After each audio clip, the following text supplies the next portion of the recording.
सबैजनालाई नमस्कार। अहिले यस्तो जाडोमा पनि हाम्रो निमन्त्रणालाई स्वीकार गरेर आइदिनु भएकोमा आजको कार्यक्रममा म यहाँहरू सबैजनालाई हार्दिक धन्यवाद दिँदै स्वागत गर्न चाहन्छु। आजको हाम्रो कार्यक्रम चाहिँ हामीले चाहिँ जुन पालरमा प्रोटोकल यहाँहरूलाई अवगत नै छ होला।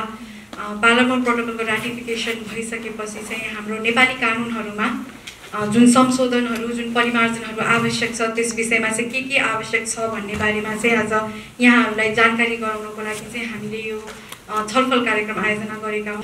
र अब कार्यक्रमलाई सुरु गर्ने क्रममा चाहिँ यो पालमा प्रोटोकल र यसको कानुनको जुन संशोधनहरूको विषयमा चाहिँ अलिकति कन्टेक्स्ट सेटिङ गर्नको लागि चाहिँ म द हिमालयन टाइम्सका पत्रकार श्री रामकुमार कामत सरलाई चाहिँ हार्दिक अनुरोध गर्दछु। सरले चाहिँ यसमा पनि अलिकति लेखिसक्नु भएको छ र सरलाई चाहिँ यसमा चाहिँ अलि सरले काम पनि गरिराख्नु भएको छ। अलिकति कन्टेक्स्ट सेट गरिदिनु न, म अनुरोध गर्दछु। अलिकति मैले सेयर गर्न खोजेको छु। अब डिटेलमा त सकिन्छ भन्नु होला हैन। अहिले हाम्रो कानुनमा हेर्दाखेरि चाहिँ यो पालमा प्रोटोकल चाहिँ खास गरेर जुन युएनओडिसी छ जुन यिनीहरूको उसबाट जुन अर्गनाइज क्राइमको लागि आएको ल थियो त्यसलाई सप्लिमेन्ट गर्न आएको त्यो कानुन थियो र त्यो कानुन धेरै हदसम्म कम्प्रिहेन्सिभ छ, किनभने त्यसले ह्युमन ट्राफिकिङको जुन डेफिनेसन गरेको छ त्यो एकदमै कम्प्रिहेन्सिभ छ। अरू कुनै पनि मेम्बर राष्ट्रहरूले त्यसमा कुनै अब्जेक्सन नराखेको हुनाले त्यसको डेफिनेसन चाहिँ एकदमै कम्प्रिहेन्सिभ मानिन्छ र त्यसलाई धेरै कन्ट्रीहरूले एप्रिसिएट गरेको छ। अब हामीले 16 जुनमा त्यसलाई एडप्ट गरिसक्यौँ, लागू भइसक्यो। इन प्रिन्सिपल हेर्दाखेरि हामीले कुनै पनि ट्रिटी हामी जब पार्टी हुन्छौँ, जब राटिफाई गर्छौँ त्यसपछि त्यो लागू हुन्छ होइन। त्यसो हुनाले इन प्रिन्सिपल त्यो हाम्रोमा अब लागू भइसक्यो 1 महिनापछि, तर त्यसलाई प्र्याक्टिकली लागू गर्नको लागि त्यो प्रोटोकलले जुन कुराहरू एडप्ट गरेको छ त्यसलाई विस्तृत रूपमा ल्याउनको लागि अरू कानुनहरूमा हामीले सुधार गर्नुपर्ने हुन्छ, अदरवाइज त्यसको फुल इम्प्लिमेन्टेसन हुँदैन। र अहिले हेर्दाखेरि मेजर पोइन्टहरू हामीले के हेर्नुपर्छ भनेर भन्दाखेरि यसमा चाहिँ खास गरेर अब ह्युमन ट्राफिकिङ, माइग्रेन्ट वर्कर्स र माइग्रेन्ट स्मग्लिङलाई अझै पनि क्लियरली हामीले डिफाइन गर्न सकेको छैन अहिले एक्जिस्टिङ लमा। र अब हामीले जुन अमेन्डमेन्ट गर्छौँ यो पालमा प्रोटोकल जुन कुराहरूलाई रिक्वायर गरेको छ त्यसअनुसार यदि हामीले अमेन्ड गर्नु पर्यो भने यी कुराहरूलाई क्लियरली डिफाइन गर्नुपर्ने अवस्था छ। र अर्को कुरा अर्गनाइज क्राइममा त्यसको डेफिनेसनलाई हेर्दाखेरि अब प्रोसिड्स अफ क्राइम भनेर भन्दाखेरि त्यसमा ठ्याक्कै देखिन्छ ह्युमन ट्राफिकिङ, किनभने ह्युमन ट्राफिकिङ त जहिले पनि नेटवर्कबाट सञ्चालन हुन्छ। त्यो कुरालाई चाहिँ एड्रेस गर्न खोजेको छ, तर त्यसमा चाहिँ ह्युमन ट्राफिकिङलाई स्पष्ट रूपमा उल्लेख गरेको छैन र त्यसकारण त्यो गर्न जरुरी छ। त्यो ऐनमा पनि संशोधन गरेर त्यसलाई गर्न जरुरी छ। र अर्को अब हाम्रो अहिलेको एक्जिस्टिङ परिभाषालाई हेर्दाखेरि कमैयालाई एड्रेस गर्न खोजेको छ ह्युमन ट्राफिकिङ र फोर्स लेबरको कुरामा त्यसलाई एड्रेस गर्न खोजेको छ। तर जस्तो आइडीलाई होल्ड गर्ने अब भने कुनै कामदारलाई उसको मालिकले उसको आइडी होल्ड गर्ने, उसको पेलाई होल्ड गर्ने अवस्था भयो भने त्यो चाहिँ फोर्स्ड लेबर हुन्छ र पालमा प्रोटोकलको डेफिनेसन अनुसार त्यो पनि ह्युमन ट्राफिकिङको क्राइम हुन्छ। तर अहिलेको हाम्रो कानुन एक्जिस्टिङ परिभाषाले त्यसलाई समेट्न सकेको छैन। मलाई लाग्छ हामीले अलिकति मिडियाको माध्यमबाट यो कुरामा अलिकति अवेर गर्न जरुरी छ। यस्तो कुराहरूलाई पनि ट्राफिकिङको डेफिनेसनमा ल्याउन जरुरी छ। र अर्को कुरा इमिग्रेसन लमा जस्तो पालमा प्रोटोकलले के भन्छ भने भिक्टिमलाई चाहिँ के हुन्छ भने अब कुनै ट्राफिकरले उसलाई लगेको हुन्छ अर्कै देशमा अनि उसको कारणले उसको इमिग्रेसन स्ट्याटस पनि भायोलेट भएको हुनसक्छ, त्यो कन्ट्रीमा ऊ लिगल बसेको हुनसक्छ। तर उसको इमिग्रेसन स्ट्याटसलाई हेरेर यदि त्यहाँ कारबाही गर्ने हो भने ऊ डबल भिक्टिम हुन्छ, ह्युमन ट्राफिकिङको पनि भिक्टिम हुन्छ र यता उसलाई अर्को भिक्टिम पनि हुन जान्छ। त्यस कारणले उसलाई चाहिँ उसको इमिग्रेसन स्ट्याटसको कारणले कारबाही गर्नु हुँदैन भन्ने पालमा प्रोटोकलको चाहिँ मेन स्पिरिट हो। हाम्रो ऐनले यो कुरालाई अहिले एड्रेस गर्दैन। कुनै मानिलिउँ अहिले अर्को एउटा पक्ष के पनि छ भने हाम्रो अहिलेको कानुनले यहाँबाट भिक्टिम लैजाने कुरालाई फोर्सी गर्छ, तर यहीँ ट्रान्जिट बनाउने अथवा यहीँ ल्याएर कसैको सेक्सुअल एक्सप्लोइटेसन अथवा लेबर एक्सप्लोइटेसन गर्छ भने त्यो कुरालाई एड्रेस गर्न सकेको छैन। मेन कुरा चाहिँ अहिले यो पनि गर्न जरुरी छ, किनभने 2-4वटा उदाहरण पनि छ। जस्तो एनएचआरसीको रिपोर्टमा पनि आएको थियो, एउटा भिक्टिम चाहिँ ट्रान्जिट भिक्टिमको रूपमा यहाँ ल्याइएको पनि छ होइन।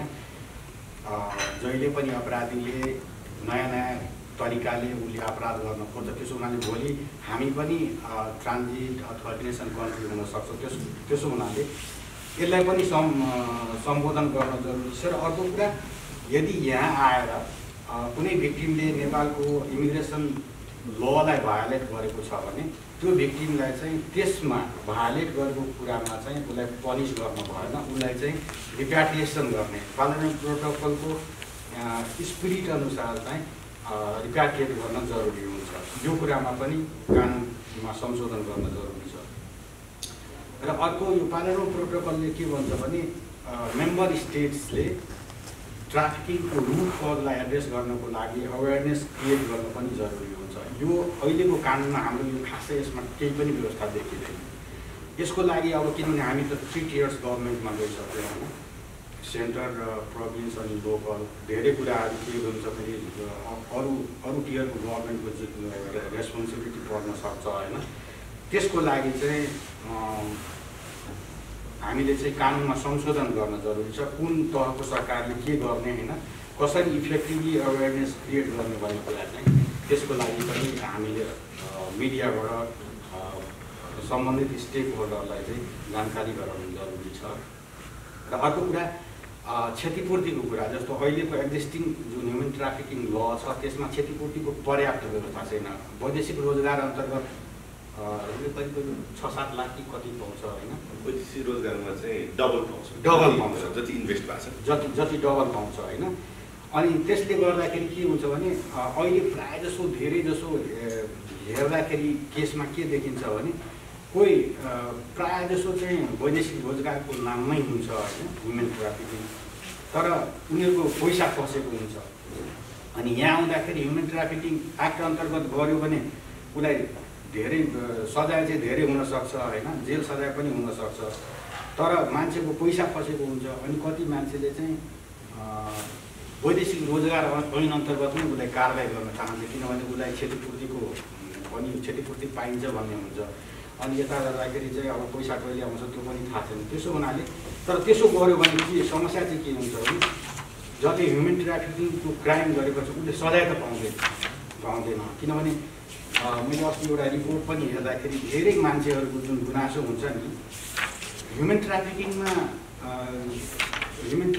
ऐन अन्तर्गत चाहिँ उसले जाहेरी दिने अथवा मुद्दा चलाउने स्थिति एकदमै कम देखिन्छ। त्यसो हुनाले यो ग्यापलाई एड्रेस गर्नको लागि क्षतिपूर्तिको व्यवस्था पनि अहिलेको ह्युमन ट्राफिकिङ कानुनमा गर्न जरुरी छ। करिब मैले महसुस गरेको मेजर चेन्जहरू चाहिँ यही ल्याउन जरुरी छ।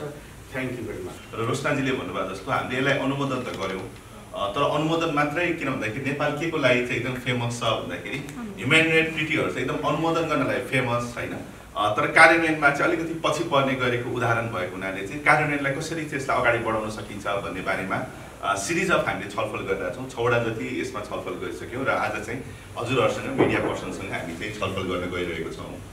र अहिले कामतजीले पनि भन्नुभयो यो जुन पालामो प्रोटोकल भन्ने छ यो चाहिँ सप्लिमेन्ट्री हो। यसको चाहिँ मदर कन्भेन्सनको रूपमा चाहिँ ट्रान्सनेसनल अर्गनाइज क्राइम भनेर कन्भेन्सन छ, जुन चाहिँ अन्तर्देशीय सङ्गठित अपराध सम्बन्धी महासन्धि भन्ने छ। र यो अन्तर्देशीय सङ्गठित अपराध सम्बन्धी महासन्धि आइसक्यो र यसलाई नेपालले अनुमोदन पनि गरिसक्यो। र यो महासन्धिले चाहिँ सबै सङ्गठित अपराध सम्बन्धी चाहिँ विषयमा कुरा गर्छ। तर यो महासन्धि आइसकेपछि के रियलाइज गर्यो युएनले पनि भन्दाखेरि चाहिँ यो एउटा सङ्गठित अपराध सम्बन्धी महासन्धि त छँदैछ, तर साथसाथै यसलाई चाहिँ अलिकति सप्लिमेन्ट गर्ने चाहिँ केही प्रोटोकलहरू होइन, जसले चाहिँ यो महासन्धिलाई अनुमोदन गर्छ त्यसले चाहिँ यो सप्लिमेन्ट प्रोटोकललाई पनि अनुमोदन गर्न सक्ने गरी चाहिँ केही विशेष विषयहरूमा चाहिँ सप्लिमेन्ट्री प्रोटोकलहरू बनाउन आवश्यक छ भने 3टा प्रोटोकलहरू बनेको छ। एउटा भनेको चाहिँ यो मानव तस्करी सम्बन्धी नै प्रोटोकल छ, एउटा चाहिँ यो हात हतियारको चाहिँ आयात निर्यात सम्बन्धी चाहिँ प्रोटोकल छ, र तेस्रो प्रोटोकल भनेको चाहिँ मानव बेचबिखन सम्बन्धी प्रोटोकल जसलाई हामीले चाहिँ पालमो प्रोटोकल भन्छौँ। र पालमो प्रोटोकल किन भनिरहेछौँ भन्दाखेरि यसको नाम हेऱ्यो भने एकदमै लामो छ कि यो, किन भन्दा पहिला त्यसको मेन मदर कन्भेन्सनको नाम भन्नु पर्यो ट्रान्सनेसनल अर्गनाइज क्राइम सम्बन्धी कन्भेन्सन, त्यसलाई पनि सप्लिमेन्ट गर्ने र त्यसको पनि नाम के छ भन्दाखेरि चाहिँ यो चाहिँ महिला के अरे मानव अझ त्यसभित्र पनि महिला र बालबालिकालाई विशेष गरी होइन के अरे रोक्ने दबाउने र सजाय गर्ने प्रोटोकल भन्ने एकदमै लामो नाम छ। त्यसले गर्दाखेरि यसलाई पालमो किन भन्यो भन्दाखेरि चाहिँ सबैभन्दा पहिला यो अनुमोदनको लागि चाहिँ इटलीको सहर छ पालमो भन्ने, त्यो सहरमा चाहिँ ओपन गरिएको थियो र यो चाहिँ अब एकदमै सर्ट फर्म पनि भयो, बोल्नलाई पनि सजिलो, त्यसले गर्दाखेरि पालमो प्रोटोकल भन्छ। तर अफिसियल नाम चाहिँ यसको चाहिँ लामो छ। र वास्तवमा यो अहिले त संसद विघटन भयो, धन्न के भएछ भन्दाखेरि संसद विघटन हुनुभन्दा अगाडिको जुन अधिवेशन थियो त्यो अधिवेशनमा चाहिँ निकै लामो समयसम्म यो चाहिँ अड्केर बसेको थियो र त्यो संसदको अधिवेशनले चाहिँ यसलाई अनुमोदन गर्ने भन्ने प्रस्ताव चाहिँ दुईटै राष्ट्रिय सभा र प्रतिनिधि सभाबाट पारित भएको थियो। र यो हामीले अनुमोदन कतिखेर गऱ्यौँ भन्दाखेरि चाहिँ एकदम लकडाउनको चाहिँ एकदम चरम लकडाउन भइरहेको थियो। इभन यहाँ मात्रै होइन, यो चाहिँ अब डिपोजिट चाहिँ युएनको न्युयोर्कको हेडक्वार्टरमा हुनु पर्थ्यो, न्युयोर्क पनि पुरा सुनसान होइन, युएनको हेडक्वार्टरमा पुरा सुनसान हुँदाखेरि त्यस्तो अवस्थामा गएर चाहिँ यो चाहिँ डिपोजिट भएको छ। तर जेनरली नेपाललाई के भन्छ भन्दाखेरि नेपाल चाहिँ एकदमै इन्टरनेसनल इन्स्ट्रुमेन्टहरूलाई चाहिँ अनुमोदन गर्नलाई चाहिँ एकदम च्याम्पियन हो, एकदम साइन चाहिँ धस्काइहाल्छ भन्छ। तर यो कन्भेन्सनको कुरा गर्ने हो भने, यो प्रोटोकलको कुरा गर्ने हो भने चाहिँ नेपाल चाहिँ पछि परेको देश हो। किन भन्दाखेरि युएनको 193 राष्ट्रमध्ये चाहिँ नेपाल चाहिँ यो महासन्धि अनुमोदन गर्ने चाहिँ 176औं राष्ट्र हो। भनेको अर्थ के भन्दाखेरि चाहिँ नेपाल चाहिँ अब 17वटा देशमा मात्रै पाइन्थ्यो जसले चाहिँ यो अनुमोदन गरेको थिएन र अहिलेसम्मको लागि चाहिँ सबभन्दा अन्तिम यसको अनुमोदन गर्ने अन्तिम राष्ट्रको रूपमा चाहिँ नेपाल रहेको छ। र नेपालभन्दा अगाडि नै भारतले 2011 मा गरिसकेको थियो होइन। नेपाल चाहिँ जहाँ जाने अलिकति डेस्टिनेसन कन्ट्रीको रूपमा रहेको मलेसिया अथवा चाहिँ खाडी देशहरूले पनि यसलाई चाहिँ अनुमोदन गरिसकेको थियो।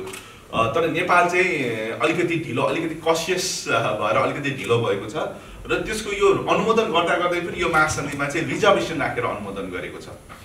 के यसमा एउटा के प्रोभिजन छ भन्दाखेरि चाहिँ यसको जो चाहिँ यो प्रोटोकलको पार्टीहरू छ, यदि त्यो पार्टीहरूको चाहिँ नागरिक बिचमा कुनै उ भयो भने चाहिँ यो के अरे इन्टरनेसनल कोर्ट अफ जस्टिसमा जान सक्ने भन्ने चाहिँ प्रोभिजन थियो। त्यो प्रोभिजनलाई चाहिँ नेपालले चाहिँ रिजर्भ राखेको छ।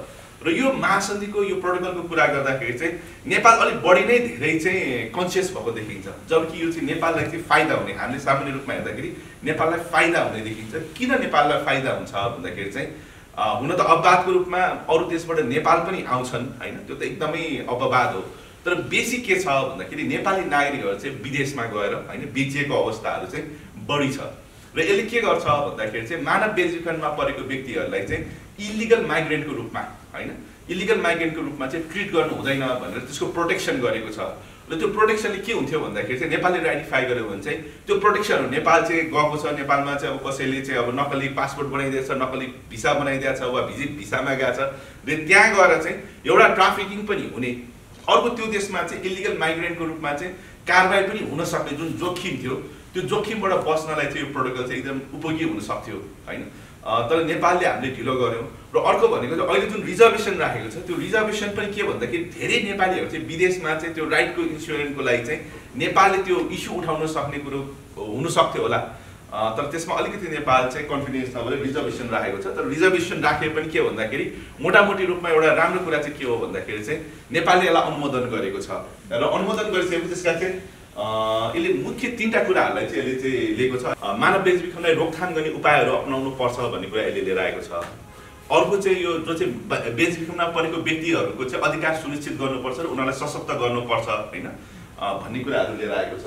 र अर्को भनेको चाहिँ यसको चाहिँ जसले यसलाई रेटिफाई गर्छ होइन त्यस्तो देशहरूबिच चाहिँ आपसी एउटा चाहिँ यो पारस्परिक सहयोगहरू चाहिँ वृद्धि गर्नुपर्छ भन्ने छ। र पारस्परिक सहयोगमा के पनि छ भन्दाखेरि चाहिँ विकसित देशहरूले चाहिँ विकसशील राष्ट्रहरूलाई चाहिँ फन्डिङहरू पनि गर्नुपर्छ है ह्युमन ट्राफिकिङको लागि भन्ने छ। त्यसले गर्दाखेरि यदि यो प्रोटोकललाई हेर्ने हो भने चाहिँ यो चाहिँ फाइदाजनकै देखिन्छ होइन। अधिकांश देशहरूले साउथ एसियाली सबैले चाहिँ रेटिफाई गरेपछि नेपालले एकदम पछिल्लो पुछारको अनुमोदन गर्ने देशमा चाहिँ यो चाहिँ परेको छ होइन। तर यो सँगसँगै एउटा कुरा चाहिँ के भन्दाखेरि चाहिँ एउटा अब धेरैवटा न्युजमा आएको छ, मैले एउटा अनलाइनको लिएर आएँ होइन। तर के भन्दाखेरि हामीले चाहिँ यो प्रोटोकल रेटिफाई भयो भनेर भनिरहेछौँ, तर हामी चाहिँ जुन प्रोटोकलले भनेको भन्दा ठ्याक्कै उल्टो चाहिँ पोलिसी चाहिँ होइन हुन त यसलाई चाहिँ अब हाम्रो अध्यागम विभागले क्लियरिफिकेसन गर्नुभयो होइन 40 वर्ष पुगेको सबै महिलाहरूको लागि होइन भनेर चाहिँ क्लियरिफिकेसन गर्नुभयो तर क्लियरिफिकेसन गर्दा गर्दै पनि उहाँले के भन्नुभयो भने खाडी देशको लागि वा चाहिँ अफ्रिकाको कन्ट्रीको लागि भन्नुभयो होइन त्यो खाडी देशको लागि वा अफ्रिकाको कन्ट्रीको लागि पनि त्यो आपत्तिजनक भयो होइन किन भन्दाखेरि चाहिँ यसले भनि के रहेको छ भन्दाखेरि चाहिँ तपाईँको इम्पावर गर्नु पर्यो होइन र राइटहरू कटेल गर्नु भएन भनेपछि यो त के भइरहेको छ अहिले पनि हाम्रो चाहिँ एकदमै क्लियर उदाहरण के छ भन्दाखेरि जब बाटो रोकिन्छ बाटो रोकिएपछि के भइरहेको छ भन्दाखेरि चाहिँ इलिगल च्यानलबाट गइरहेको छ र झनै भनरेबल बनाइरहेको छ र प्रोटोकलले एउटा कुरा के भन्दा चाहिँ इम्पावर गरेर राइटहरू चाहिँ दिएर उसलाई इम्पावर गरेर चाहिँ लिएर जाऊ भन्ने कुरा गरिरहेको छ भने यो चाहिँ अब कन्ट्राडिक्टरी र यो प्रोटोकल रेटिफाई होइन कि योभन्दा अगाडि चाहिँ धेरैवटा यो पहिल्यै पनि आइसकेको कुरा जस्तो हाम्रो चाहिँ अहिले वैदेशिक रोजगारी ऐन 2064 आयो वैदेशिक रोजगारी ऐन 2064 आउनुभन्दा पहिला चाहिँ 42 थियो वैदेशिक रोजगारी ऐन 2042 थियो त्यो 42 हुँदाखेरि चाहिँ दफा 12 थियो त्यो दफा 12 ले पनि के भन्थ्यो भन्दाखेरि महिलालाई चाहिँ अभिभावकको सहमतिले मात्रै वैदेशिक रोजगारीमा पठाउनु पर्ने भन्थ्यो त्यो च्यालेन्ज भयो हैन त्यो च्यालेन्ज चाहिँ अदालतमै सर्वोच्च अदालतमै च्यालेन्ज भइसकेपछि 64 सालको ऐन आउँदाखेरि चाहिँ त्यो दफा 12 को सट्टामा 64 सालको ऐनमा चाहिँ दफा 8 लिएर आयो त्यो दफा 8 मा चाहिँ के छ भन्दाखेरि चाहिँ अब महिलालाई अभिभावकको सहमति होइन कि महिलालाई चाहिँ विशेष व्यवस्थाहरू गर्ने है भन्ने किसिमको चाहिँ प्रावधान लिएर आयो अथवा हामीसँग चाहिँ के थियो भन्दाखेरि पहिला चाहिँ पासपोर्टको चाहिँ राजधानी नियमावली थियो राजधानी नियमावलीमा पहिला के थियो भन्दाखेरि हजुरहरु कतिले एक्सपिरियन्स गर्नुभयो कि गर्नु भएन 35 वर्ष भन्दा मुनिको महिलाको हकमा चाहिँ अभिभावकको स्वीकृति लिएर मात्रै पासपोर्ट लिन पाउँथ्यो हैन मैले र मेरो दिदीले लिँदाखेरि पासपोर्ट लिँदाखेरि मैले कसैको पनि स्वीकृति लिन परेन तर मेरो दिदीले लिएको पासपोर्टमा चाहिँ अभिभावकको सहमति भनेर त्यो फर्ममै हुन्थ्यो 35 वर्षको मुनिको महिलाको लागि भनेर पासपोर्ट फर्म भर्दाखेरि नै गर्नु पर्थ्यो हैन त्यो पनि सर्वोच्च अदालतमा गयो पुण्यवती पाठक भन्ने मुद्दा हो त्यसमा गएर चाहिँ यसरी महिलालाई पासपोर्ट लिँदाखेरि नै अभिभावकको सहमति गर्ने भनेको चाहिँ स्वतन्त्र एउटा मोबिलिटीको अधिकार विरुद्ध हो भनेर चाहिँ खारेज भएको थियो र के भयो भन्दाखेरि चाहिँ प्रोटोकल रेटिफाई भएपछि झनै एउटा चाहिँ इम्पावरिङ प्रोभिजन आउनु पर्नेमा चाहिँ सबैभन्दा पहिला प्रपोजै सही हैन यो किसिमको प्रोभिजन्स आएको चाहिँ स्थिति छ र यो प्रोटोकल रेटिफाई भइसकेपछि धेरैवटा कामहरु चाहिँ गर्नुपर्ने हुन्छ खाली कानुनको संशोधनहरु मात्रै होइन कि धेरैवटा कुराहरु गर्नुपर्ने हुन्छ जस्तो हाम्रो चाहिँ अब कानुन कार्यान्वयन गर्ने वा चाहिँ विभिन्न सरकारी निकायहरु छ उहाँको चाहिँ क्षमताहरु अभिवृद्धि गर्नुपर्ने हुन्छ यसले के भनेको छ भन्दाखेरि बोर्डरको चाहिँ हैन बोर्डरमा जुन चाहिँ यो बोर्डर पास हुने कुराहरुलाई चाहिँ अझ सशक्त बनाउने भन्ने कुरा गरेको छ ट्राभल डकुमेन्टलाई चाहिँ अझ विश्वसनीय बनाउने हैन पासपोर्टहरुलाई कसरी विश्वसनीय बनाउने ट्राभल डकुमेन्टहरुको चाहिँ अब क्वालिटीहरुलाई चाहिँ अझ एस्युरेन्स गर्ने कुराहरु गरेको छ हैन पार्टनरशिपका कुराहरु सरकारले मात्रै नगरेको सरकारी सिभिल सोसाइटीको पार्टनरशिपका कुराहरु चाहिँ यसले गरेको छ हैन र भिक्टिमहरुलाई कसरी चाहिँ इम्पावर गर्ने भन्ने कुराहरु चाहिँ यसले गरेको छ यसले धेरै कुरा गरिरहेको छ तर यसमा चाहिँ यो प्रोटोकल रेटिफाई भएपछि चाहिँ मुख्य चाहिँ के कानुनहरुमा संशोधन गर्न आवश्यक छ भन्ने विषयमा चाहिँ आज हामी छलफल गर्न गइरहेको छौं र कानुनहरुको कुरा गर्दाखेरि चाहिँ यो मानव बेचबिखन सम्बन्धी प्रोटोकल भएको हुनाले मानव बेचबिखनको मात्रै कानुनको चाहिँ संशोधन गर्नु पर्ला भन्ने होला तर त्यो होइन कि लिस्ट अफ द लहरु जस्तो मानव बेचबिखन सम्बन्धी पनि यो चाहिँ फोटोकपी हजुरहरुलाई आउँछ है फोटोकपी छ है वैदेशिक रोजगारी ऐन अध्यागमन ऐन बाल श्रम ऐन पारस्परिक कानुनी सहायता ऐन संगठित अपराध सम्बन्धी ऐन कसुरजन्य सम्पत्ति साधन रोका ऐन सुपुर्दगी ऐन लगायतका चाहिँ थुप्रै ऐनहरुको चाहिँ बनाउनु पर्नेछ र एउटा नयाँ ऐन उहाँले हाम्रो कामतजीले पनि भन्नुभयो हामीसँग के छैन भन्दाखेरि मानव तस्करी सम्बन्धी ऐन छैन र अहिले के भइरहेछ भन्दाखेरि हामीसँग दुईटा ऐन छ एउटा वैदेशिक रोजगारी ऐन छ एउटा मानव बेचबिखन ऐन छ र मानव तस्करी भयो भने चाहिँ मानव तस्करी कहिलेकाहीँ वैदेशिक रोजगारी भित्र कारबाही हुने मानव तस्करी भयो भने कहिलेकाहीँ चाहिँ त्यसलाई चाहिँ मानव बेचबिखन अन्तर्गत चाहिँ कारबाही हुने र मानव बेचबिखन अन्तर्गत कारबाही हुँदाको समस्या के हो भन्दाखेरि मानव तस्करी भनेको चाहिँ सधैँ सहमति बिना भन्ने हुँदैन हैन सहमतिमै पक्षको सहमतिमै तर के भन्दाखेरि गैर कानुनी बाटो गरेर हुन्छ जस्तो अहिले चाहिँ महिला मन्त्रालयले पनि के भन्नुभयो भन्दाखेरि चाहिँ अब यहाँबाट लिएर गएको मान्छेहरुलाई उहाँले चाहिँ रेस्क्यु भनेर त्यहाँ चाहिँ दियो भन्यो हैन इन्डियाबाट रेस्क्यु गभर्नमेन्टले पैसा खर्च गरेर रेस्क्यु गरेर लिएर आउनु भयो हैन नेपालमा ल्याउनु भयो यहाँ चाहिँ पुनर्स्थापना केन्द्रमा राख्नु भयो हैन अनि उहाँले चाहिँ तालिम पनि दिनुभयो र अब चाहिँ समाजमा पुनरेकीकरण गर्ने भनेर अब तपाईहरु केही फन्ड लिएर चाहिँ अब तपाईहरु चाहिँ फर्किनुस् भन्दाखेरि जसलाई उहाँले रेस्क्यु गरेर ल्याउनु भएको थियो उहाँले के भन्नु भन्दाखेरि हामी त अब गाउँमा गएर काम गर्ने हाम्रो मन चाहे छैन हामी त फेरि जान्छु भन्नुभयो कि अनि मन्त्रालयले के भने हामीले त्यत्रो रिसोर्स खर्च गरेर उहाँलाई त्यहाँदेखि लिएर आयौं यहाँ हाम्रो पुनर्स्थापना केन्द्रमा राख्यौं हैन स्किल ट्रेनिङ दियौं अब तपाईहरुलाई बरु अलिकति पुँजी दिएर हामीले फर्काउँछौं भन्दाखेरि उहाँहरु फेरि विदेशै जानुहुन्छ भन्नुहुन्छ भनेपछि चाहिँ हामीले के भन्दाखेरि चाहिँ जो चाहिँ इलिगल गरेको छ तर उसले जानै छ त्यस्तो व्यक्तिलाई पनि ल्याइरहेको छ। त्यसले गर्दाखेरि चाहिँ त्यो मानव बेचबिखनभित्र जानु भएन। त्यसले गर्दाखेरि त्यसको क्ल्यारिटीहरू चाहिँ हुनुपर्छ भनेको छ र यो कन्भेन्सनको एउटा एकदमै महत्त्वपूर्ण कुरा चाहिँ के भन्दाखेरि यसले यो क्ल्यारिटीहरू चाहिँ लिएर आएको छ। र यो हाम्रो चाहिँ ल चाहिँ अलिकति लमा चाहिँ कुन लहरूमा चाहिँ मुख्य के बुदाहरू गर्नुपर्छ भन्दाखेरि चाहिँ मानव बेचबिखन तथा ओसार प्रसार ऐनको कुरा गर्ने हो भने अघि कामतजीले नै भन्नुभयो एकदम बिम्समा कि यसले चाहिँ मानव बेचबिखनको एरियाले चाहिँ एकदम कम गरेको छ। जस्तो शोषण भनेको चाहिँ के कुराको लागि मानव बेचबिखन हुन्छ भने अहिलेको ऐन हेऱ्यो भने चाहिँ शोषण भन्नाले दास तुल्याउने बाधा बनाउने कार्यलाई सम्झाउनु पर्छ र सो शब्दले प्रचलित कानुनमा पनि मानिसको अङ्ग झिक्न कार्यलाई पनि भन्छ भनेपछि चाहिँ यसले एकदमै कम कुराहरूलाई चाहिँ समेटिरहेको छ। त्यसले गर्दाखेरि चाहिँ शोषणभित्र चाहिँ हामीले के गर्नु पर्यो भन्दाखेरि चाहिँ शोषणलाई चाहिँ यो व्यावसायिक यौन शोषण होइन अहिले चाहिँ अब पोर्नोग्राफिक कुराहरू यौन अश्लीलता प्रदर्शन बाल श्रमको लागि होइन र दासे बनाउने भन्ने कुरा चाहिँ आजको दिनमा चाहिँ अब दासे एकदमै बन्डेटे लेबर भन्ने कति होला तर दास भन्दा पनि मोडर्न डे स्लेभरी भन्छ दासत्वको कम्पोनेन्टहरू पाउने होइन जुन चाहिँ एउटा उदाहरण पनि कामतजीले दिनुभएको थियो। जस्तो पासपोर्ट चाहिँ कन्ट्रोलमा राख्यो भने त्यहाँ पनि एउटा चाहिँ के हुन्छ भन्दाखेरि त्यो इन्डिपेन्डेन्स हराउँछ होइन।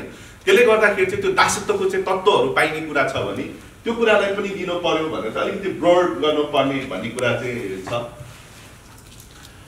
अर्को भनेको चाहिँ एउटा अहिलेको परिभाषामा एकदमै के छ भन्दाखेरि चाहिँ तपाईँले हेर्नुभयो भने चाहिँ यो ओसार प्रसार भनेको के छ भने किन्ने वा बेच्ने उद्देश्यले मानिसलाई विदेशमा लैजाने भन्ने छ। एउटा चाहिँ नेपालको एक ठाउँबाट अर्को ठाउँमा लाने अर्को चाहिँ विदेशमा लैजाने भन्ने छ। अनि एउटा केस आयो एउटा केस चाहिँ यहाँ के आयो भन्दाखेरि चाहिँ हाम्रो सानेपा होइन सानेपामा चाहिँ नेपाली काङ्ग्रेसको केन्द्रीय कार्यालय नजिकै नै के भयो भन्दाखेरि चाहिँ त्यहाँ चाहिँ महिलाहरूलाई चाहिँ फोर्सफुल प्रस्टिट्युसनमा लगाइरहेको भनेर त्यहाँ चाहिँ एकदम च्यानल गेटहरू लगाइरहेको भनेर पुलिसले चाहिँ त्यहाँ इन्टरभेन गर्यो र त्यहाँ चाहिँ रेस्क्यु पनि गर्यो। अनि मुद्दा चाहिँ चलाउने भनेर ट्राफिकिङमा पनि मुद्दा चल्यो। मुद्दा चल्दाखेरि चाहिँ उहाँहरू के हुँदो रहेछ भने उहाँहरू चाहिँ कोही पनि नेपालको हुनुहुँदो रहेछ। उहाँलाई चाहिँ दार्जिलिङबाट ल्याएको चाहिँ बहिनीहरू रहेछ होइन।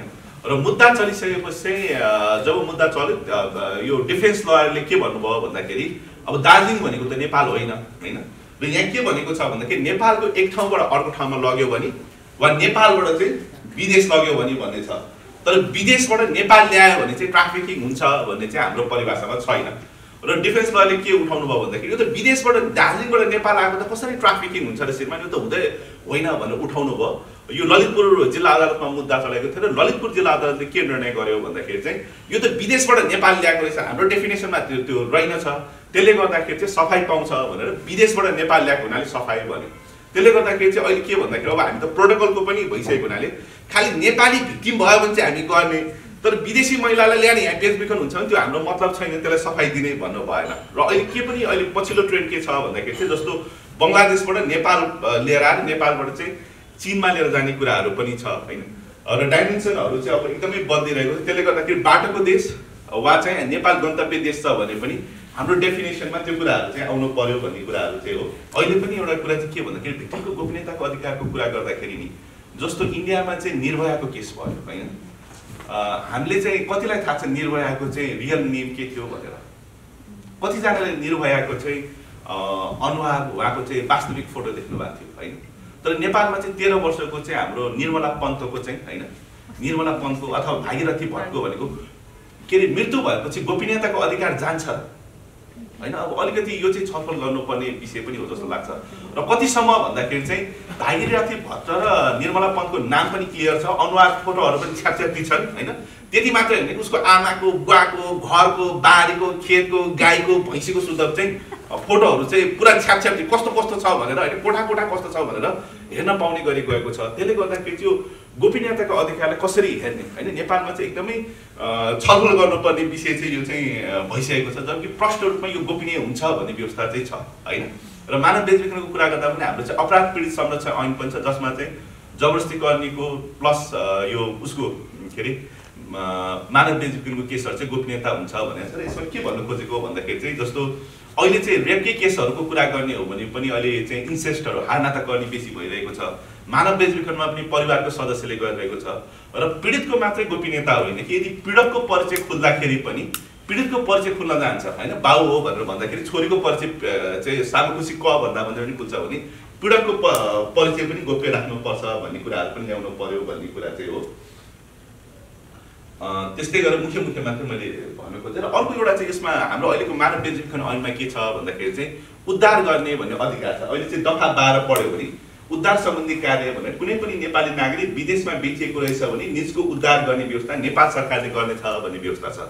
तर नेपालमा सबैभन्दा गाह्रो के रहेछ भन्दाखेरि यो नेपाल सरकारको हो भनेर पत्ता लगाउनै गाह्रो रहेछ हैन। अब नेपाल सरकारले उद्धार गर्ने भनेर चाहिँ यहाँ कानुनमा व्यवस्था छ। माइती नेपाली उद्धार गरेर लिएर आयो भने ऊ आफैले लिएर आएको छ, दिल्लीको चाहिँ आश्रममा राखिसक्यो होइन। अब नेपाल ल्याउनु पर्यो भनेर परराष्ट्र मन्त्रालय गयो, गृह जो भन्छ, गृह गयो, महिला जो भन्छ, महिला गयो, कानुन जो भन्छ। यो नेपाल सरकार भनेको चाहिँ नभेटिँदो रहेछ, बरु सबै कुरो भेटिने रहेछ, यो नेपाल सरकार नभेटिने रहेछ। त्यसले गर्दाखेरि चाहिँ यो के अरे दायित्व त नेपाल सरकारको हो, तर कुनै एउटा एजेन्सी तोकेन भने हुन्न रहेछ। त्यसले गर्दाखेरि चाहिँ एजेन्सी तोक्नु पर्यो है होइन, नेपाल सरकारको दायित्व। तर त्यो गर्ने कोर्डिनेट गर्ने चाहिँ NCCSD भनेर चाहिँ महिला मन्त्रालय अन्तर्गत चाहिँ एउटा ट्राफिकको राष्ट्रिय समिति छ, त्यसलाई दिन पर्यो भन्ने चाहिँ यो प्रयोजन हो। किन भन्दाखेरि गर्न त आफूले उद्धार गरेको पनि छैन, गरेको उद्धारको सुधा फेसिलिटेसन गर्न नसकिरहेको स्थितिहरू चाहिँ छ होइन। र विदेशमा पनि यो सुरक्षित गृहको कुराहरू हुनु पर्यो। र यो स्वदेश फिर्ता गर्दाखेरि पनि के हुनु पर्यो भन्दाखेरि यसले के भन्छ भन्दाखेरि चाहिँ भिक्टिमको चाहिँ कन्सेन्टलाई हेर्नु पर्यो होइन। स्वदेश कतिखेर आउनु सक्छ, अब फिर्ता आएर अब आफ्नै हिसाबले अब प्लेन सबैलाई प्लेन चढाइदिइहाल्ने पठाइदिइहाल्ने भन्ने होइन होइन। भिक्टिमको चाहिँ त्यहाँ पैसाहरू लिन बाँकी छ कि, सेटलमेन्टहरू के गर्न बाँकी छ कि होइन, त्यो देशमा पनि न्यायको लागि के उजुरीहरू पो गर्न बाँकी छ कि, त्यो सबैहरू उसले चाहिँ के गर्न चाहन्छ भने उसको चाहनाहरूलाई पनि के गर्नुपर्ने छ भन्दाखेरि रेस्पेक्ट गर्नुपर्ने छ। जुन यो प्रोटोकलले भनेको छ त्यो पनि हाम्रो कानुनमा चाहिँ राख्नु पर्यो भन्ने कुरा चाहिँ हो। र अर्को चाहिँ अब यो कस्तो भन्दाखेरि चाहिँ एउटा यसले एकदमै कमजोरी कहाँ छ भन्दाखेरि यो चाहिँ अब वेश्यागमनलाई पनि ह्युमन ट्राफिकिङ भनेर चाहिँ परिभाषा गरेको छ। त्यसले गर्दाखेरि अब यो चाहिँ जुन यौन कार्यलाई चाहिँ ह्युमन ट्राफिकिङ भित्र राख्ने हो कि अर्को छुट्टै भित्र राख्ने हो भन्ने कुरालाई पनि हेर्न पर्ने छ। यो चाहिँ अहिलेको त्यो विदेश लैजाने कुराहरूलाई पनि अब समेटेपछि यो ट्राफिकिङ एक्टको यो दफा 15 छ। यो 15(6)ले के भन्छ भन्दाखेरि चाहिँ उजुरी गर्ने व्यक्ति भनेको भिक्टिमले उजुरी गर्ने व्यक्तिले आफूले एकपटक दिएको बयान विपरीत हुने गरी मुद्दाको सिलसिलामा कुनै बयान दिएमा वा अदालतले बोलाएको समयमा उपस्थित नभएमा वा सहयोग नगरेमा भन्ने छ हैन। र यो चाहिँ के छ भन्दाखेरि चाहिँ यसको कारणले गर्दाखेरि भिक्टिमलाई सजाय पनि भएको छ। जस्तो चाहिँ भिक्टिमलाई चाहिँ लिएर आयो हैन, प्रहरीले नै अब मुद्दा चलायो, प्रहरीले माइती नेपालमा पठाइदियो भिक्टिमलाई। अनि के हुन्छ भन्दाखेरि त्यहाँ सुरुमा त उसको त बयान गरेको हुन्छ प्रहरीमा, अनि अदालतले बोलाउँदाखेरि चाहिँ के गर्छ भन्दाखेरि प्रहरीका पठाउँछ कि सूचना प्रहरीका जान्छ त्यो भिक्टिमलाई उपस्थित गराइदिनु भनेर। पहिला प्रहरी मार्फतै माइती नेपाल गएको छ भने पनि त्यो सूचना आएपछि प्रहरीले आफ्नै अफिसमै थन्काएर राखेको छ हैन। अनि फेरि भिक्टिम उपस्थित भएन भनेर त्यो जुन पेशीको दिन फेरि अर्कोचोटि चाहिँ फेरि भनेर चाहिँ नोटिस पठाउँछ, पुलिसकै बसिरहेको हुन्छ। र के भएको छ भन्दाखेरि यसरी चाहिँ भिक्टिमलाई पटक पटक बोलाउँदाखेरि चाहिँ उपस्थित नभएको भनेर चाहिँ कतिपय मुद्दामा यही गौशालामा माइती नेपालमा भिक्टिम छ तर 3 महिनाको कैद सजाय, 15 दिनको कैद सजाय हैन, मुद्दामा चाहिँ सहयोग नगरेको भनेर चाहिँ भएको स्थिति छ। त्यसले गर्दाखेरि यस्तो भिक्टिमलाई नै अहिले यो पहिला चाहिँ यही ट्राफिकिङ सम्बन्धी एक्टमा मात्रै थियो यस्तो हैन, किनभने जेनरल एक्टले त कभर गरिहाल्छ तर स्पेसिफिकली भिक्टिम आएन भने र बयान बद्यो भने चाहिँ कारबाही गर्ने सजाय हुने भन्ने चाहिँ ट्राफिकिङ एक्टमा मात्रै थियो। र हजुरहरूलाई थाहा होला यो मङ्सिर 21 गते चाहिँ यो यौनजन्य हिंसा सम्बन्धी एउटा अध्यादेश चाहिँ नेपाल सरकारले लिएर आएको छ। र अहिले त्यो अध्यादेशमा पनि के लिएर आएको छ भन्दाखेरि रेपको केसमा पनि यदि बयान बद्यो भने चाहिँ सजाय गर्ने भनेर अरू कुनै कानुनमा ल्याएको छैन, यही मानव बेचबिखन र रेपमा छ। अनि त्यो अध्यादेश अब त्यतिखेर त संसद थियो हैन, अनि हामीले सांसदज्यूहरूसँग पनि कुरा गरेका थियौँ यो त के लिएर आएको यो चाहिँ रेप भिक्टिमले नै यदि चाहिँ उसलाई त भोलि थ्रेट भयो के भयो बयान बद्यो भने चाहिँ रेप भिक्टिमलाई नै कारबाही गर्ने यस्तो त अध्यादेशबाट ल्याउनु अलिक भएन भन्दाखेरि उहाँले के भन्नुभयो भन्दाखेरि यो त कृष्ण महरा बन्नबाट बचाउनको लागि हो कि, यो त अलि हामीलाई त नभए त सबैलाई कृष्ण महरा बनाएर सिध्याइदिने भए हैन। त्यसले गर्दाखेरि यस्तो त ऐन चाहिन्छ भन्नुहुन्थ्यो हैन। तर त्यस्तो ऐन चाहिन्छ भन्दा पनि कस्तो कन्टेक्स्टमा हैन, महिला कस्तो कन्टेक्स्टमा हुन्छ भन्ने हेर्नु पर्यो। र यो चाहिँ यो ट्राफिकिङ सर्भाइभललाई नै यो चाहिँ पनिसमेन्ट भएको हुनाले यस्तो प्रोभिजन्सहरू चाहिँ हटाउनु पर्छ भन्ने हो। यो चाहिँ अब मेन ल्याएको कारण चाहिँ त्यो कानुन मन्त्रालयले पनि के भन्छ नि कृष्ण महरा नै हो भन्ने त्यो उहाँहरूको उदाहरण चाहिँ त्यही नै दिने गर्नुभएको थियो हैन।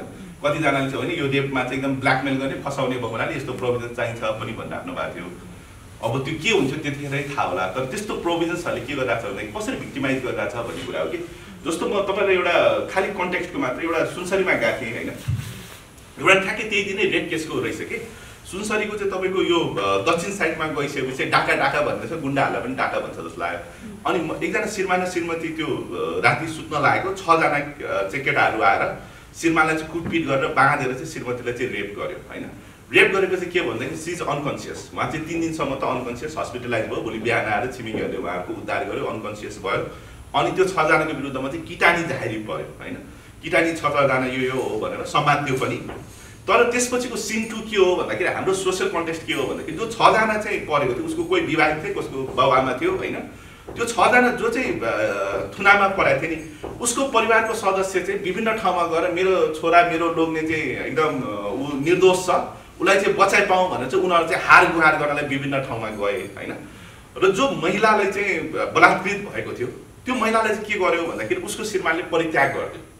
किन भन्दाखेरि 6 जनाबाट बलात्कृत भएको महिलाको श्रीमान भनेर गाउँमा बस्नु भनेको त उसको त इज्जतै गयो नि त, उसको त नाकै काट्यो भनेर चाहिँ हाम्रो सोसियल कन्टेक्स्ट कस्तो छ होइन।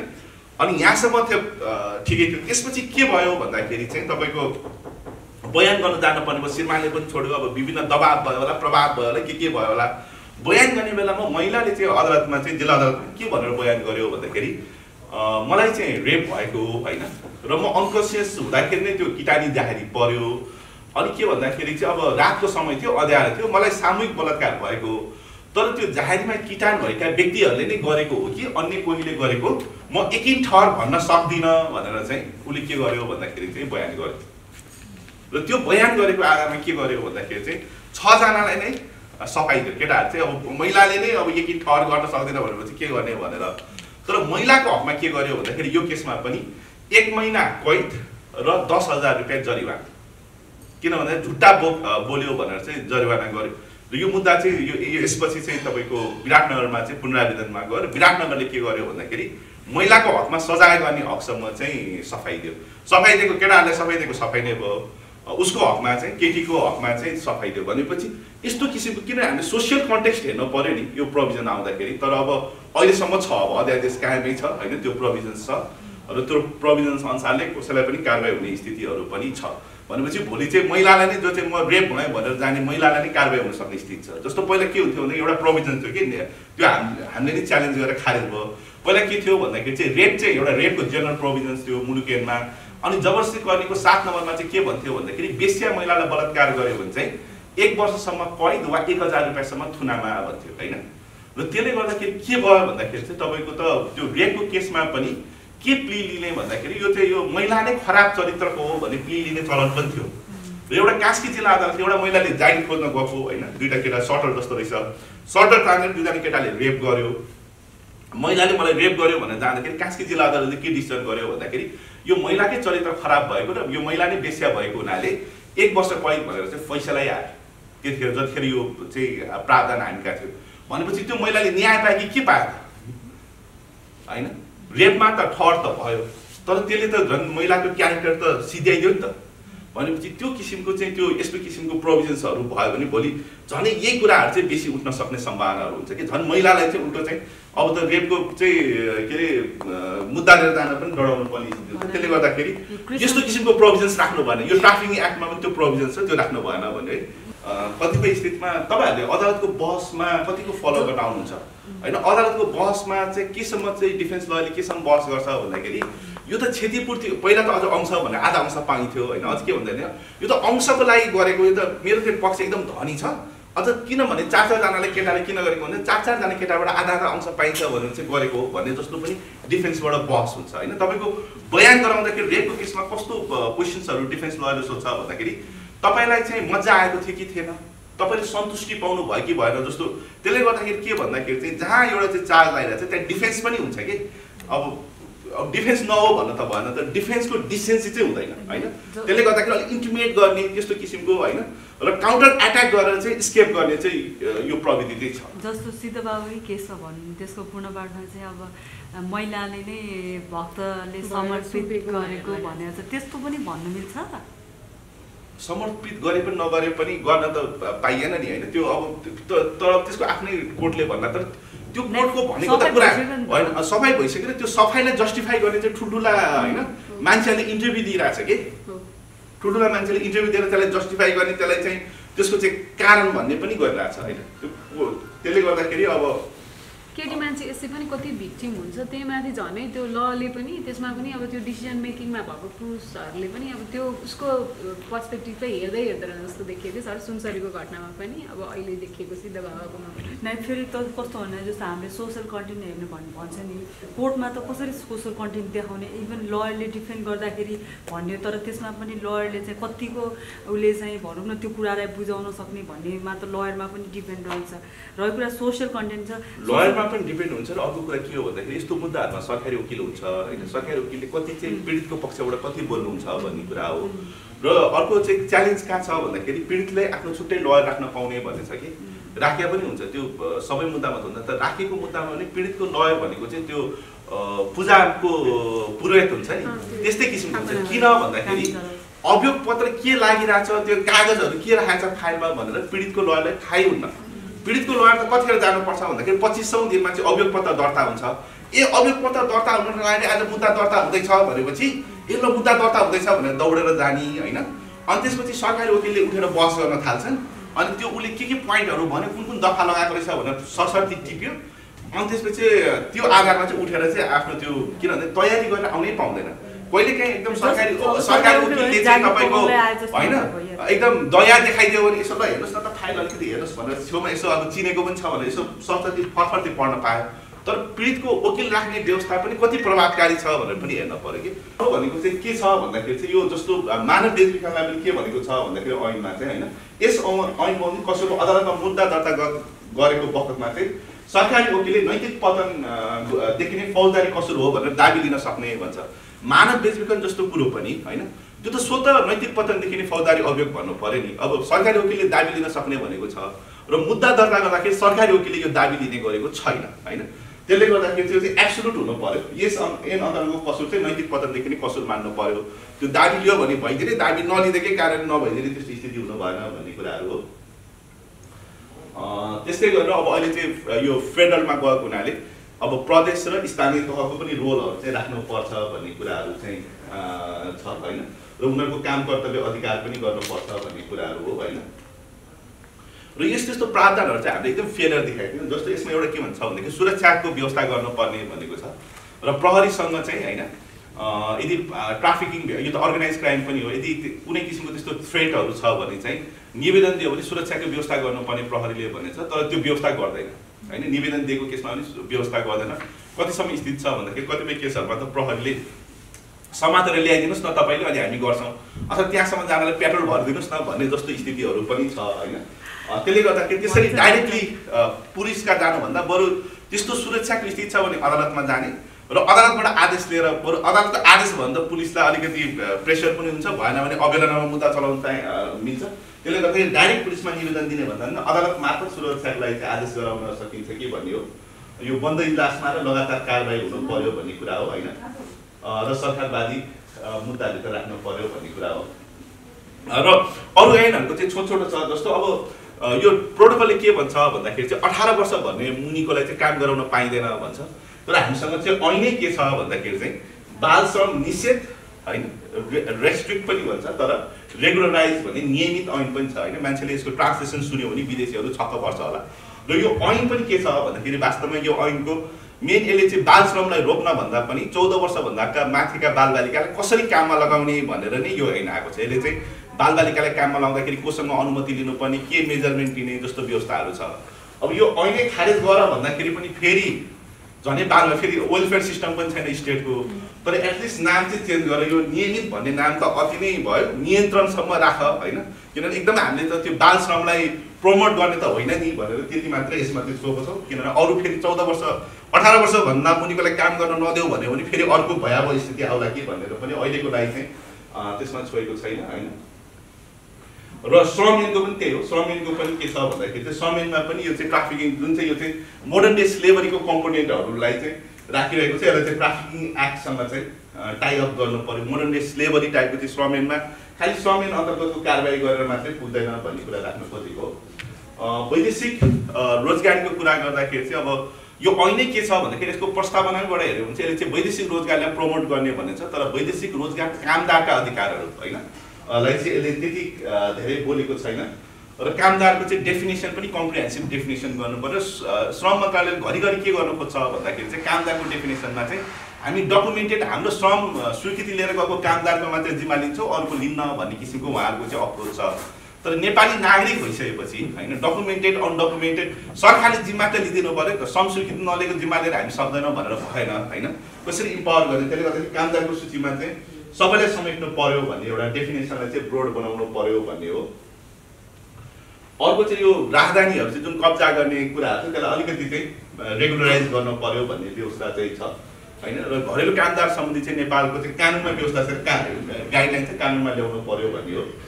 र यसको विशेष गरी यसको चाहिँ यो एउटा चाहिँ दफा 24 होइन, यो सेवा शुल्क लिन पाउने भन्ने चाहिँ जुन छ हुन त कति लागु भएको छ कि छैन, तर यो प्रोभिजन्स आफैमा लेबर राइट्सको हिसाबले हेऱ्यो भने चाहिँ आपत्ति जनाउँछ।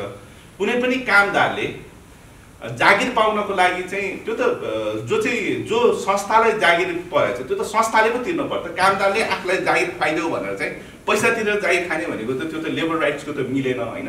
रिक्रुटमेन्ट एजेन्सीले चाहिँ जुन ठाउँमा इम्प्लोइमेन्ट लगाउनेवाला छ त्यहाँबाट पैसा लिनु पर्यो, तर लेबरहरूले चाहिँ एउटा चाहिँ फ्री कम्पिटिसनको आधारमा होइन कम्पिटेन्सको आधारमा पाउनु पर्यो। र त्यो नपाउने कारणले गर्दाखेरि चाहिँ अब जुन चाहिँ जो पैसा तिर्न नसक्ने मान्छे चाहिँ इम्प्लोइमेन्ट अपर्च्युनिटीबाट पनि वञ्चित हुने स्थिति छ। यसलाई चाहिँ अब सेवा शुल्क नलाग्ने, सेवा शुल्क जति जहाँ इम्प्लोइमेन्ट लगाउने त्यहाँबाट लिने व्यवस्था हुनु पर्यो भन्ने कुरा हो। र यसको चाहिँ दुईटा दफा चाहिँ एकदमै खतरनाक छ भन्नु पर्यो। वैदेशिक रोजगारीको दुईटा दफा चाहिँ ट्राफिकिङको कम्पोनेन्ट छ, तर वैदेशिक रोजगारी ऐनभित्र परेछ। एउटा चाहिँ नाबालकलाई वैदेशिक रोजगारमा पठाउने भन्ने कुरा होइन। प्रोटोकलले के भन्छ भन्दाखेरि नाबालकलाई काममै लगाउन पाउँदैन भनेको छ। र नाबालकलाई चाहिँ यो वैदेशिक रोजगारीमा पठाउने कुरो चाहिँ ट्राफिकिङ एक्टमा हुनु पर्यो भन्ने एउटा हो। अर्को भनेको चाहिँ यो दफा 55 छ। दफा 55 को कुरा भनेको पनि यो वैदेशिक रोजगारीमा गएका व्यक्तिहरूको चाहिँ एउटा मोडर्न डे स्लेभरी को सिचुएसन हो होइन। त्यो सिचुएसनमा पनि के गर्नु पर्यो भन्दाखेरि चाहिँ ट्राफिकिङ एक्ट अनुसार कारबाही हुनु पर्यो। त्यसले गर्दा दफा 45 र 55 होइन, एउटा काम भनेर लिएर गएर अर्को काममा लगाएको छ भने पनि ट्राफिकिङ एक्टले कभर गर्नु पर्यो। नाबालिगलाई वैदेशिक रोजगारीमा पठाएको भने ट्राफिकिङ एक्टमा काम गर्नु पर्यो। र यो किन आपत्तिजनक छ भने यो प्रोभिजन्स हेऱ्यो भने के छ भन्दाखेरि यो प्रोभिजन्समा चाहिँ जरिवाना मात्रै छ कि दण्ड सजाय पनि छैन, उजुरी गरे पनि जरिवाना मात्रै छ। अनि यो चाहिँ एउटा चाहिँ हाम्रो चाहिँ अब वैदेशिक रोजगारी विभागकै बारेमा पनि छलफल चलाउने चाहिँ बेला भइसक्यो। वैदेशिक रोजगारी विभाग आफै श्रम स्वीकृति पनि दिने होइन, भोलि त्यसको केही मुद्दा पर्यो भने उजुरी पनि त्यहीँ लाग्ने, अनुसन्धान पनि वैदेशिक रोजगारी विभागले गर्ने, अभियोजन सरकारी वकिलहरू पनि त्यहीँबाट अभियोजन पनि गर्ने।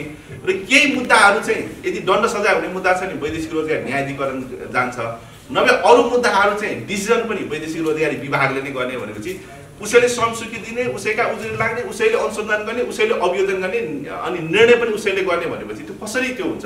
र उसले गरेको निर्णयमा फेरि के हुन्छ भन्दाखेरि चाहिँ निर्णयको पुनरावेदन गर्नु पर्यो भने चाहिँ नेपाल सरकार भनेपछि त्यो त कम्प्लिटली हुने भयो। त्यसले गर्दाखेरि यो यस्तो केसहरू चाहिँ के हुने भयो भन्दाखेरि जहाँ चाहिँ एउटा कुरा भनेर लिएर गएको छ, अर्को चाहिँ काममा लगाएको छ भने त्यो कुराको चाहिँ एउटा जरिवाना दिएर मुक्त हुने। र धेरै जस्तो यस्तो केस के छ भन्दाखेरि वैदेशिक रोजगारी विभागले हेर्ने मुद्दामा चाहिँ 95% मुद्दा चाहिँ मेरिलामा सिद्धिन्छ होइन। त्यो नै एउटा चाहिँ एउटा पशुहरूलाई चाहिँ ब्ल्याङ्केट होइन एमनेस्टी अप्रोच चाहिँ भइरहेको छ। र अब यस्तो कुराहरू पनि ल्याउनु भएन भन्ने है। यो सरकारले पुरस्कृत गर्ने भने चाहिँ एकदम धेरैभन्दा धेरै चाहिँ फरेन इम्प्लोइमेन्ट पठायो भने पुरस्कृत गर्ने होइन।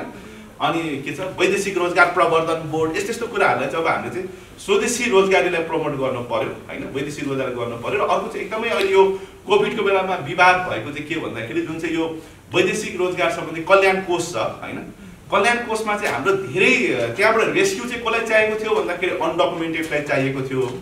तर कल्याण कोषले के भन्यो भन्दाखेरि हामी डकुमेन्टेड वर्करलाई मात्रै खर्च गर्न सक्छौँ, अनडकुमेन्टेड वर्करलाई चाहिँ खर्चै गर्न सक्दैनौँ भन्ने चाहिँ कुरा उहाँले गर्नु भएको थियो होइन। त्यसले गर्दाखेरि मैले यहाँ एउटा प्रोभिजन्स कहाँनिर मिस भयो। त्यो चाहिँ अहिले चाहिँ के आउनु पर्यो भन्दाखेरि त्यो कल्याण कोषले चाहिँ अनडकुमेन्ट वर्करलाई पनि खर्च गर्ने गरी र त्यो त्यसभित्र एउटा फेरि प्रोभिजन्स के थिएन भन्दाखेरि यहाँ छ जस्तो लाग्छ। यो कल्याण कोषभित्र प्रोभिजन्स के मात्रै छ भन्दाखेरि त्यस्तो उसलाई चाहिँ अब त्यो सहकारी गर्ने, ऋण दिने होइन, सिप दिने यस्तो यस्तो कुरा मात्रै छ। तर मेन कुरा चाहिँ के भन्दाखेरि विदेशमा अल्पत्र परेको नेपाली कामदार विशेष गरी महिला कामदारको उद्धार गर्ने भन्ने कुरै रहेनछ होइन। त्यो चाहिँ अहिले यो कोभिडको कन्टेक्स्टमा एकदमै एक्सपोज भयो। त्यसले गर्दाखेरि स्पेसल्ली वैदेशिक रोजगार कामदारलाई चाहिँ उद्धार गर्नको लागि पनि यो कोषको चाहिँ युज हुनु पर्यो भन्ने चाहिँ हो। यसो पुरस्कृत गर्ने भएन। र अर्को एकदमै महत्त्वपूर्ण कुरा भनेको चाहिँ अहिले जति पनि नयाँ वैदेशिक रोजगार सम्बन्धी ऐन आएको छ, हाम्रै छिमेकी त नभनौँ, साउथ एसियाको राष्ट्र जस्तो बङ्गलादेशको नयाँ आएको ऐन हो होइन वैदेशिक रोजगारी सम्बन्धी, श्रीलङ्काको नयाँ आएको ऐन हो। नयाँ आएको ऐनहरूले के गरिरहेको छ भन्दाखेरि चाहिँ वैदेशिक कामदारको चाहिँ अधिकार भनेर एउटा छुट्टै दफा नै लिएर आएको छ। तर नेपालकोमा चाहिँ हाम्रो चाहिँ वैदेशिक रोजगारको कामदार भने यो अधिकार हुन्छ भन्ने कुरा छैन। र एकदमै बेसी केले दिएको छ भनेदेखि सूचनाको अधिकारलाई कि जति धेरै सूचना दियो त्यति इम्पावर हुन्छ, त्यति नै धेरै चाहिँ यो उसमा पर्ने होइन ठगीमा पर्ने सम्भावना चाहिँ कम हुन्छ। त्यसले गर्दाखेरि यो अधिकारहरू वैदेशिक रोजगारको कामदारको अधिकार भन्ने च्याप्टर पनि राख्न चाहिँ उपयुक्त हुन्छ भन्ने हो। र अहिले पनि भनियो अध्यागमनमा चाहिँ अब हामीले चाहिँ के संशोधन गर्नुपर्ने स्थिति छ भन्दाखेरि चाहिँ अब कोही विदेशी चाहिँ नेपालमा बेचबिखनमा पर्यो भने हाम्रो व्यक्तिलाई पनि उतातिर इलिगल माइग्रेन्टको ट्रिटमेन्ट हुनु भएन र नेपालमा पनि अब भोलि गन्तव्य राष्ट्र परेर त्यस्तो भयो भने चाहिँ इलिगल माइग्रेन्टको ट्रिटमेन्ट हुनु भएन भन्ने कुरा चाहिँ हाम्रो अध्यागमनमा राख्नुपर्नेछ।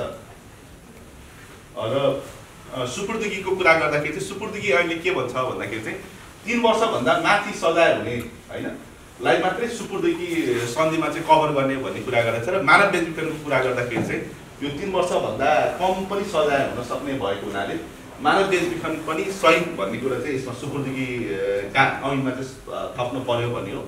यो पारस्परिक कानुनी सहायता सम्बन्धीमा पनि 3 वर्षलाई थ्रेसहोल्ड राखेको छ र मानव बेचबिखनमा 3 वर्षभन्दा पनि कम सजाय हुने अवस्था 20 वर्ष पनि छ। तर घटीमा चाहिँ तपाईँको चाहिँ 6 महिना पनि छ। त्यसले गर्दाखेरि चाहिँ त्यो कुराहरूलाई चाहिँ यो मानव बेचबिखनलाई पार्न पर्यो भन्ने हो। र सङ्गठित अपराधको कुरा गर्दाखेरि पनि मानव बेचबिखन चाहिँ त्यसमा चाहिँ किनभने अहिले चाहिँ हामीले सङ्गठित अपराध सम्बन्धीकै प्रोटोकल ऱ्याटिफाई भएको हुनाले यो कुराहरू चाहिँ पर्न पर्छ भन्ने कुरा हो। र यो प्रोटोकल ऱ्याटिफाई भएको स्थितिमा अहिले पनि चाहिँ हामी चाहिँ अब अझ पनि नयाँ आएकोमा अझ हामी नियन्त्रणकारी उसमा छौँ। त्यसले गर्दाखेरि प्रोटोकलको इनलाइन हुने गरी चाहिँ कानुनहरू परिवर्तन गर्नुपर्छ भनेर अहिले चाहिँ यसको कार्यान्वयनको लागि हामीले आवाज उठाइरहेको छौँ। र यो यही सन्दर्भमा हजुरसँग पनि यो छलफल गऱ्यौँ। यसमा उपस्थित भइदिनु भयो र कुराहरू सुनिदिनु भयो, त्यसको लागि धेरै धेरै धन्यवाद। Thank you very much. यहाँहरूलाई चाहिँ त्यसको लागि पनि म अनुरोध गर्न चाहन्छु, यसको बारेमा पनि लेखिदिनु होला होइन, यसको बारेमा पनि मास्टरले चाहिँ जानकारी गराइदिनु होला भन्दै आजको कार्यक्रममा चाहिँ यहाँहरू सबैजना आइदिनु भयो। त्यसको लागि धेरै धेरै धन्यवाद व्यक्त गर्दै म आजको कार्यक्रम चाहिँ यहीँ समापन भएको जानकारी गराउन चाहन्छु।